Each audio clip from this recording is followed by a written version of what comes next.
Hello, hello. In this video, I'm going to show you how to multiply using the partial product strategy. So let's get started. So I'm going to try, let's just do a two-digit by two-digit number to get started.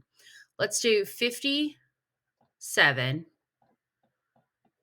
times 83. Okay. So for partial products, you just want to line them up on top of each other. So I'm going to put my first factor here.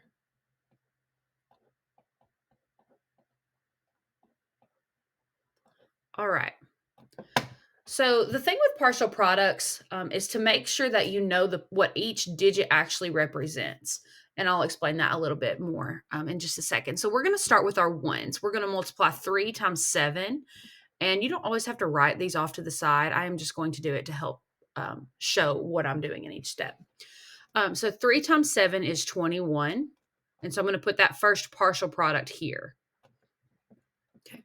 Then I'm going to go back to my 3 and multiply the 3 by this digit, which is a 5, but since it's in the tens place, it's actually 50. And so for this partial product, I'm going to multiply 3 times 50 to get 150.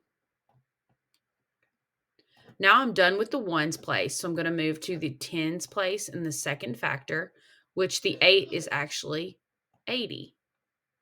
So I'm going to multiply 80 times 7 for my next partial product. So I'm going to say 8 times 7 is 56, and I know we have 1 0 because there's 1 0 in our factors. Okay, and then finally, I'm going to do 80 times 50 for my last partial product. So I know 8 times 5 is 40, and there are 2 zeros, so I'm going to make my last partial product 4,000. Okay. So to get our answer, what we have to do is to add these partial products to get our final product. So our product is going to be, let's see, we've got 2 plus 5 is 7, plus 6 is 13. Then we've got 1, 2 plus 5 is 7, and 4. So our final product is 4,731. Okay, let's check to see if that is a reasonable answer. So this number is about 60. This number is a little more than 80. So if I multiply 60 by 80, I know 6 times 8 is 48, and then we would have 2 zeros. So that's 4,800, and our answer is really close to that. So our answer is reasonable. So let's try it again with larger digits.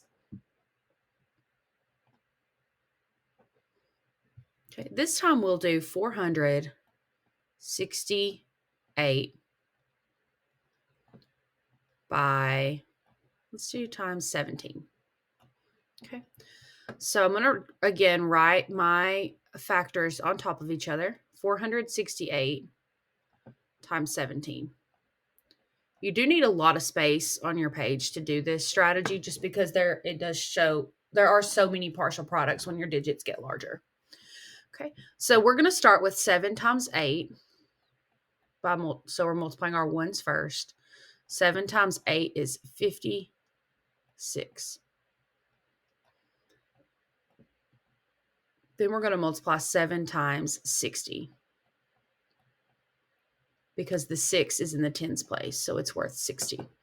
I know 7 times 6 is 42 with 1 0, so 420. Okay, now I'm going to do 7 times 400.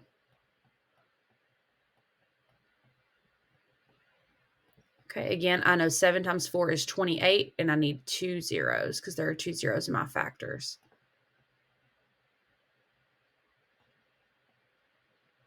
Okay. So now I'm done with the 7 in the ones place. So I'm going to multiply all of these digits by 10. So I'm going to multiply 10 times 8 for my next partial product. Okay. So 10 times 8 is 80. Then I'm going to do 10 times 60.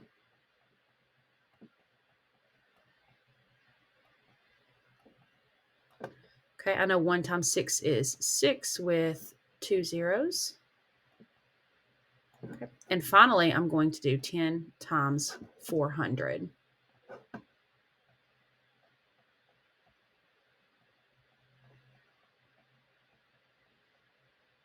Okay. And I know 10 times 400 is 4,000. Okay, and then I'm just going to add these partial products to get my final product. Okay. So let's make sure, the important part here is to make sure that you line up all the digits that are, so they're in the correct place value. So I've got 6 in my ones. I add all of those. So in my tens, I've got 8, 2, and 5, so that's 15. Okay, I've got a 6 and a 4 make a 10 plus 8 and 1, so 19.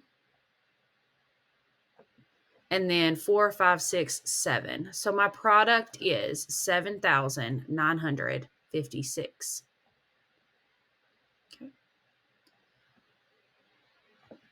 So that's the partial product strategy for multiplication. In the next videos, series of videos, I'm going to show you how to use the standard algorithm to do all of this within fewer steps. So make sure to check that out. Thanks.